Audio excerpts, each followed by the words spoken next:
talent out there. I mean, there's been Wes Anderson, but a lot of what we're doing now is we're just kind of telling stories that kind of already been told.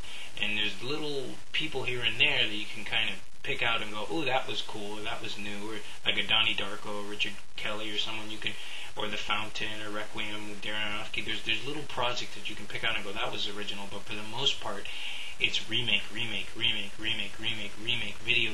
game. It's something that's already came before. And it's really to do this kind of credit thing is going to be like, well, I'm not going to put my $30,000 in a Final Fantasy movie. I'll do my own kind of Final Fantasy or something. Ooh, there's this spec script called Kashmir that's pretty badass. Why don't we? So suddenly it forces people to kind of look like, if this is my money on the line, what do I want to see? What kind of movie do I want to make?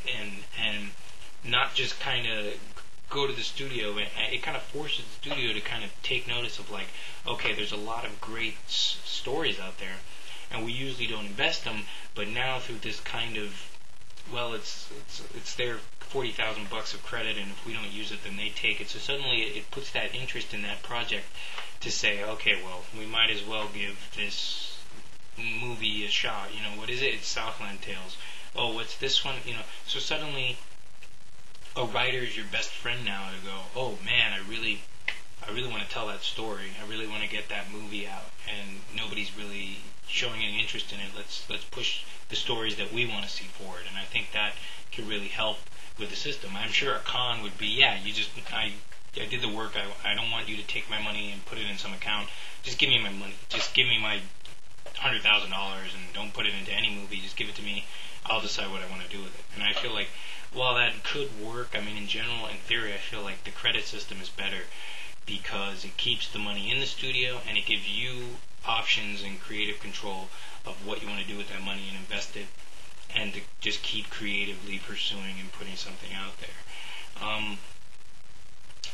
So that's to me, I feel like I've said what I pretty much have had to about this whole thing. I know a lot of us are still unsure about how everything's gonna, where everything's gonna go with the writers, and I just feel like, I hope that a peaceful solution can be made, and that, I kind of agree with the studios in this aspect by saying, you know what, they're smart and waiting because they're looking before they're leaping. They're not just gonna sign something and then all of a sudden some new technology comes out and everybody's screwed, and that was stupid, and just going, you know what, let's try something here. Let's wait, because like I said, even though internet and DVD is big, you look at where DVD is going now. There's Blu-ray and HD, but let's be honest here. That shit is really going to be replaced by true high definition, which is there's these people who make true high def televisions. Barco, that's www.barco.com, and they have these 60-inch, 80-inch, they're kind of like projectors and TVs built in one, and they're the ones that the military uses right now in Iraq and all these places, Iran and Coast Guards. They have these screens, and that's true high definition. That's the best screen that you can put in your house, short of a projector, which is a Barco projector, an 18K, 4K kind of projector. When 4K cameras come out, that those are the best screens with which to view true high definition. So the shit that you buy at Best Buy is looking good now, but that's because you don't have what the Coast Guard uses. And those are the TVs that are true high definition that need to be put into the Best Buy and sold to people. And people are just going to be rebuying stuff anyway. And, you say HD, DVD, but let's be honest here, it's really just an information file. It's just a 10, 20, 30, 40 gigabyte file. So it's just a matter of finding some really good transfer service, be it a pipeline, be it a hard drive, some way for people to just go click and then have that gigabyte file on their projection system in their little hard drive, watching it and then moving it and freely moving it. So you could say, well, that's DVD now, but it's really just a matter of just getting that information, like iTunes having that kind of cover flow ability to not kind of clutter up space with DVDs and Blu-rays. So to get residuals from DVDs, it's like, well, we don't even know if DVDs are going people are gonna want DVDs. It's just the file that they want to put on their hard drive, whatever that is, their storage drive. So that's what's more important, and the matter of building something that can do that. Because right now, you look at also 3D. You look at Beowulf just came out, and that technology is going to be coming out again. So you look at it and you go, these people want residuals for online and DVD, but maybe they should be getting residuals for 3D. I mean, Real D, people are going to want to see every movie they already own redone in Real D. Wizard of Oz, Star Wars, Lord of the Rings, everybody's going to want to see that again in Real D. And does that mean the residuals have to go to writers for that? Or, so suddenly, it's so like that. These are new, these are new problems and new escalations and things that the contract, that you can't just kind of in one day just go, this is what the future is, this is the model, pay us the way it is, but kind of go, this is a new frontier. So we got to kind of wait and see. It's like building a railroad on the west. It's like cars might come along, airplanes might come along, helicopters might. All this stuff is going to be coming along that we can't just say people are only going to take the train and that's it, and horses are dead, but it's all about trains now. There's a lot more that goes into it in this digital age, and and we have to kind of, like I said, be prepared.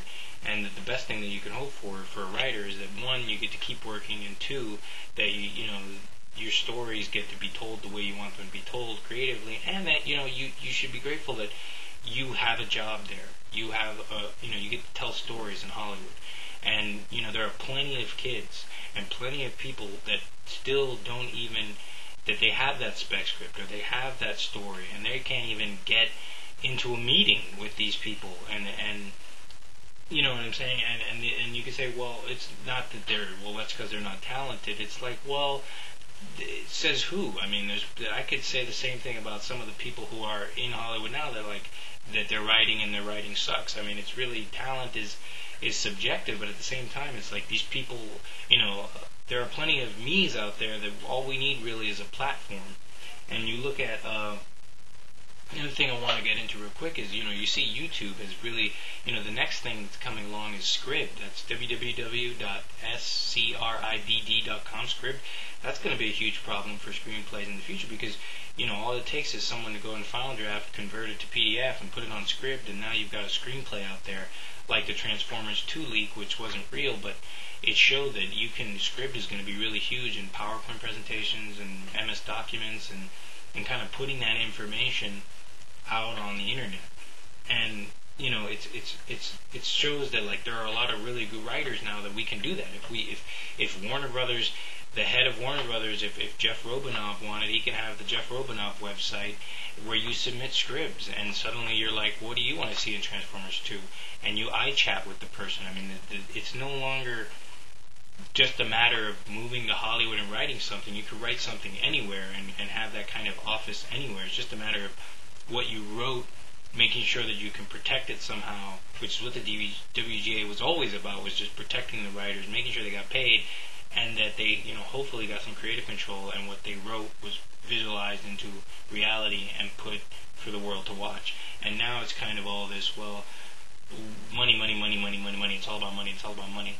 And it's kind of like, you got to realize that, it's to me, it's more about family and relationships and maintaining those relationships, because it's those people that are going to get you through the hard times, and it's those people that you're going to be able to lean up against and say, I'm out of work. Oh, well, I've got this new pilot that I need help on, and I've got this, like with Joss Whedon, where you bring the Buffy veterans and the Angel veterans, and you have that family, and you're able to put it out there, so that it's more important to kind of have family relationships. And yes, money's important, but it can't be. You shouldn't squabble and fight about money when it's too much to lose here. And as you saw, we've already lost out. Pushing Daisies is an amazing show, and now it's not being put into production, and you're like, man, this stuff isn't happening, and there's no solution over corporate, not even just money issues that are like, it just seems so like, somebody needs to humble themselves down and realize that